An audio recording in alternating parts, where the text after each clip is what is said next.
ರೈತ ವಿರೋಧಿ ಸರ್ಕಾರಕ್ಕೆ, ರೈತರ ಜೀವನದಲ್ಲಿ ಆಟಾಡುವ ಕೇಂದ್ರ ಅಧಿಕಾರಿಗಳಿಗೆ, ರೈತರ ಜೀವನದಲ್ಲಿ ಆಟಾಡುವ ಕೇಂದ್ರ ಅಧಿಕಾರಿಗಳಿಗೆ ಬೇಕೇ ಬೇಕು ಹೋರಾಟ, ಯಾತಕ್ಕಾಗಿ ಹೋರಾಟ, ಬೇಕೇ ಬೇಕು, ಬೇಕೇ ಬೇಕು. Yadgir breaking news. ಬೆಳೆ ಒಣಗುತ್ತಿರುವ ಸಂಕಷ್ಟದ ನಡುವೆ ವಿದ್ಯುತ್ ಪೂರೈಕೆಯನ್ನು ಸ್ಥಗಿತಗೊಳಿಸಿದ್ದನ್ನು ಖಂಡಿಸಿ ಯಾದಗಿರಿ ಜಿಲ್ಲೆಯ ಬಾತ್ಸರ ಗ್ರಾಮದ ರೈತರು ಜೆಸ್ಕಾಂ ಇಲಾಖೆ ವಿರುದ್ಧ ತೀವ್ರ ಆಕ್ರೋಶ ವ್ಯಕ್ತಪಡಿಸಿದರು. ಯರಗೋಳು ವಿದ್ಯುತ್ ಘಟಕದಿಂದ ಬಾತ್ಸರ ಗ್ರಾಮಕ್ಕೆ ಪೂರೈಕೆಯಾಗುತ್ತಿದ್ದ ವಿದ್ಯುತ್ ಅನ್ನು ಅಧಿಕಾರಿಗಳು ಯಾವುದೇ ಪೂರ್ವ ಸೂಚನೆ ನೀಡದೆ ಏಕಾಏಕಿ ಸ್ಥಗಿತಗೊಳಿಸಿರುವುದಾಗಿ ರೈತರು ಆರೋಪಿಸಿದರು.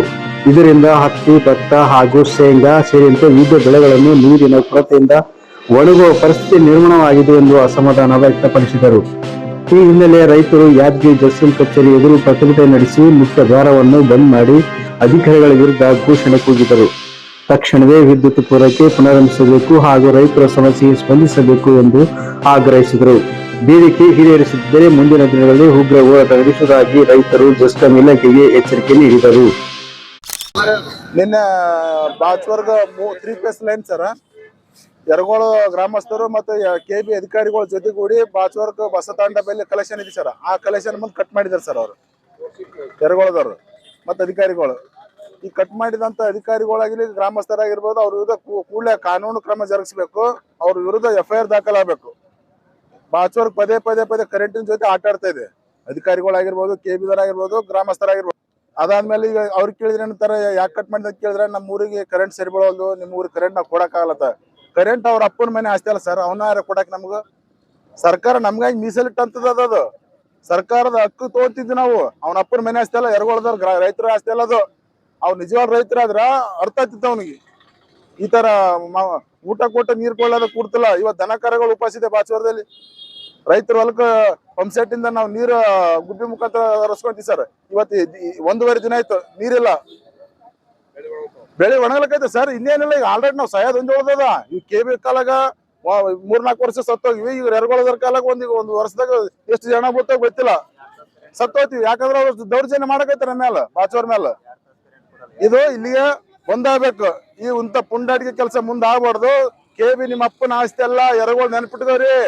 ನಿಮ್ಮ ಅಪ್ಪನ ಆಸ್ತಿ ಅಲ್ಲ, ರೈತರ ಆಸ್ತಿ ಅದು. ಕೆಬಿ ಎಲ್ಲರಿಗೂ ಕರೆಂಟ್ ಬೇಕು, ಸಾರ್ವಜನಿಕ. ಇಷ್ಟ ಹೇಳಿ ಸರ್, ನಮ್ಗ ಕೂಡಲೇ ನ್ಯಾಯ ಬೇಕು. ಅಧಿಕಾರಿಗಳಿಗೆ ನಮ್ಮ ರೈತರ ಹತ್ರ ಕ್ಷಮೆ ಕೇಳ್ಬೇಕು. ಕೂಡಲೇ ಕರೆಂಟ್ ಹಾಕ್ಸ್ಬೇಕು. ಕರೆಂಟ್ ಹಾಕ್ಸಿ ಮತ್ತೆ ಅವ್ರಿಗೆ ಮುಖದಲ್ಲಿ ಮಂದಾಸ ಮಾಡುವಂತೆ ಮಾಡ್ಬೇಕು. ಈ ತಪ್ಪು ಮತ್ತೊಂದ್ಸಲ ಮಾಡ್ಬಾರ್ದು, ಯಾರು ಮಾಡ್ಬಾರ್ದು ಸರ್. ಇವತ್ತು 1.5 ದಿನ ಕರೆಂಟ್ ಇಲ್ಲ ಸರ್, ನಾವೇನ್ ಮಾಡ್ಬೇಕು ಸರ್? ಹತ್ತಿ ಒಣಗ್ತಾ ಇದೆ, ಹೆಸರು ಒಣಗ್ತಾ ಇದೆ. 6 ತಿಂಗಳ ಹಚ್ಚಿಗಡಿರಿ. ನಮ್ಗೂ ಯರಗೋಳ್ ಲೈನ್ ಫಾಲ್ಟ್ ಆದಂತೇಳಿ ಎಲ್ಲ ಆಫೀಸರ್ಗಳಿಗೆ ಭೇಟಿ ಇದೀವಿ. ಯಾಕಂದ್ರ ನಾವು ಅತಿಗುಣ್ ಕೆಬಿ ಕೊಡ್ರಿ ಅಂತ ಹೇಳಿದ್ವಿ. ಅತಿಗುಣ್ ಕೆಬಿದು ಅಡವಿ ಲೈನ್ ಬರ್ತಕ್ಕಂಥ ವೈರ್ ರಾತ್ರಿ ಕಳ್ ಮಾಡ್ಕೊಂಡ್ವಾರ. ಯಾರಂದ್ರ ಅತಿಗುಣ್ ಜೈ ಅವ್ರಂತ ಕೆಲಸ ಮಾಡ್ತಕ್ಕಂಥವ್ರು ರಾತ್ರಿ ಕಳ್ ಮಾಡ್ಕೊಂಡ್ವಾರ. ಹಾಕ್ಸ್ತೀವಿ ಅಂತೇಳಿ 5 ಕಂಬನ ಹಾಕ್ಸಿವ್ರಿ. ಮತ್ತೆ ಇನ್ನೊಂದೇನಪ್ಪಾ ಅಂದ್ರ ಆ ಕಂಬಗಳು ಅಲ್ಲಿಗೆ ಬಿಟ್ರ ಬಜೆಟ್ ಇಲ್ಲ, ಅದಿಲ್ಲ ಅಂತ ಹೇಳತ್ತಾರ. ಎಲ್ಲ ಆಫೀಸರ್ ಅದೇ ಹೇಳತ್ತಾರ. ಇದನ್ನ ಕರೆಕ್ಟ್ ಆಗಿ ಕೊಡವಲ್ರು, ಅದನ್ನ ಕರೆಕ್ಟ್ ಆಗಿ ಕೊಡವಲ್ರು. ಅವ್ರು ಯರಗೋಳದವ್ರು ನಿನ್ನೆ ಬಂದಾರಲ್ರಿ, ಅವ್ರು ಏನಂತಂದ್ರು, ಕೆಬಿ ನಾವು ರೊಕ್ಕ ಕೊಟ್ಟು ಖರೀದಿ ಮಾಡಿವ್ ಜಾಗ, ನಿಮ್ದೇನ್ ಗಂಟು ಹೋಗಿಲ್ಲ, ನೀವ್ ಯಾರಿಗ್ ಕೇಳ್ಬೇಕು ಅವ್ರಿಗೆ ಕೇಳ್ರಂತ ನಮ್ಗ ಒಂದ್ 50 ಮಂದಿ ಅವ್ರು ದೌರ್ಜನ್ಯ ಮಾಡ್ಯಾರ ನಮ್ಗ. ಅವ್ರು ವೈರ್ ಸುತ್ತಿಗೊಂಡ್ ಹೋಗೋ ಟೈಮ್ನಾಗ ನಾವ್ ಹಿಡಿದ್ವಿ. ಅದ್ರನ್ನ ಹಿಡ್ದಕ್ಕಾಗಿ ಅವ್ರಿಗೆ ಏನಾದ ಆದ್ರೂ ಅವ್ರ ಮೇಲೆ FIR ಮಾಡಿಸ್ಬೇಕು ಆಫೀಸರ್. ಅವ್ರಿಗೆ ಆಫೀಸರ್ ಸತಿ ಎಲ್ಲ ದೌರ್ಜನ್ಯ ಮಾಡಾಯ್ತಾರ ಅವ್ರು. ಅದಕ್ಕಾಗಿ ಏನ್ ಮಾಡ್ಬೇಕಾಗಿ ಅದ್ರನ್ನು ರೈತರ ಪರವಾಗಿ ನೀವೇ ಮಾಡ್ಬೇಕು.